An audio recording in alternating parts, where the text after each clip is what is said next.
Many individuals assume that celebrity hair transplants are immediately recognizable. However, the reality appears quite different in a lot of cases.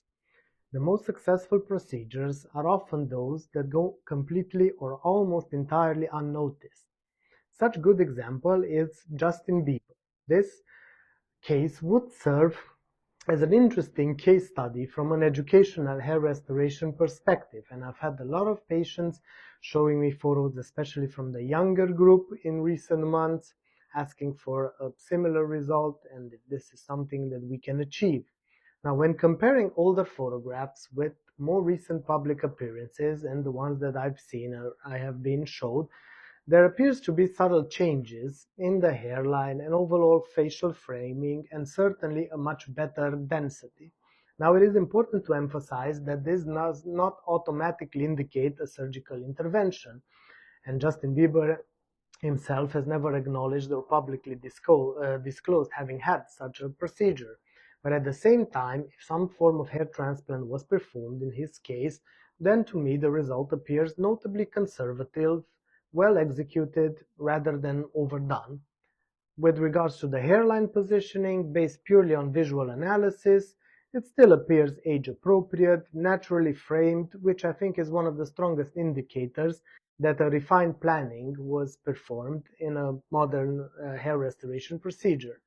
Another interesting possibility is that any major procedure may have been followed, most certainly, I think, by smaller refinement sessions over time. And this is actually quite common among the high level celebrity cases. And rather than pursuing one dramatic transformation, surgeons often choose to make subtle adjustments gradually in 6, 9, 12 months' time, refine the temple transition points, enhance overall softness of the hairline, use different lighting conditions, add a bit of density. In many ways, this reflects how modern hair transplantation has evolved. The goal is no longer to create an obviously new hairline, but instead the best work simply starts to blend in seamlessly with the patient's existing appearance. In Bieber's case, the discussion becomes particularly interesting because of the gradual pattern of refinement that can be observed over time in the last 2 to 3 years that I've been shown patients of photos of his hairline. Comparison between the photographs from his late teenage years and more recent appearances have suggested strengthening in the frontal corners, temple point areas, and this is quite commonly in procedures. Again, this should not be interpreted as certain confirmation of his surgery, but rather it represents a type of chair of change in hair restoration specialists when discussing potential interventions. One reason many surgeons respect these conservative procedures among celebrities is that modern FUE hair transplant can be exceptionally difficult to detect if performed correctly. This is particularly true in the case of patients with natural high donor area density, a favorable hair caliber and texture, and of course access to highly skilled surgeons and focusing on microscopic precision. The most effective hair transplant, I consider it not necessarily the one that produces the most dramatic transformation, but gradually, if the procedure is done correctly, over time, it tends to remain fairly undetectable. This philosophy is similar and significant because celebrities often have typical approaches and generally are different than the dramatic before and after transformations which are commonly promoted on social media.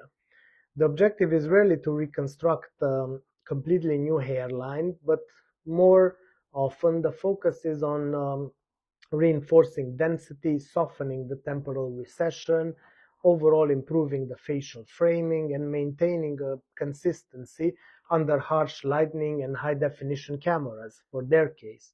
So the subtlety remains a critical and important element. A poorly executed celebrity hair transplant will immediately become noticeable because public figures are constantly photographed from every possible angle, and they're closely under scrutiny, and as a result surgeon must pay meticulous attention to how the grafts are angulated, the irregular hairline design, the softness, the temporal recession patterns, and the long-term aging consideration.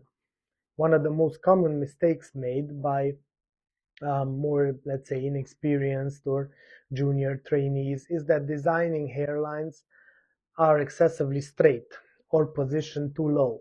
Natural male hairlines need to contain a form of asymmetry, micro irregularities, and a soft recession because nature itself is imperfect, and in consequence, the more perfect a transplanted hairline will appear, the more artificial it often looks.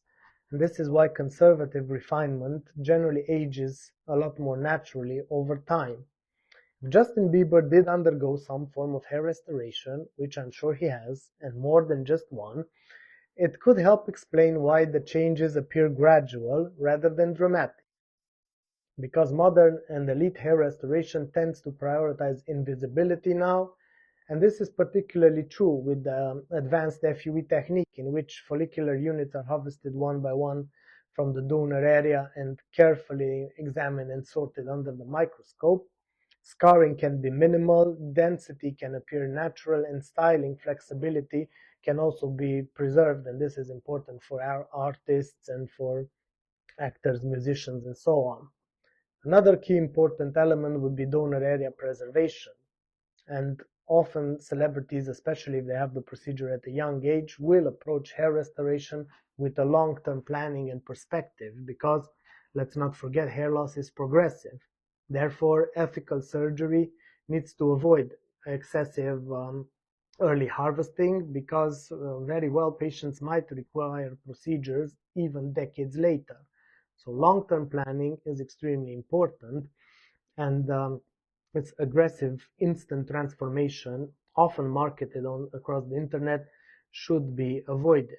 Hairlines naturally mature with age, lightening changes, styling changes, hair length changes as well. Even fluctuations in overall weight can drastically alter the facial framing. What makes this discussion particularly compelling is how a subtle refinement can greatly influence the overall perception. So this reflects one of the most common misconceptions, again, in hair transplantation, when a natural-looking result is rarely achieved by creating a low and aggressive hairline. Instead, more often it's typically accomplished through modest adjustments, preservation of natural irregularity, protection of the donor area, and a careful planning for how the patient will appear in 10, 20 years' time. And this is again one of the reasons that celebrity procedures tend to appear more successful than others. It's more the defining characteristic than the aggressiveness, and more rather an emphasis on restraint.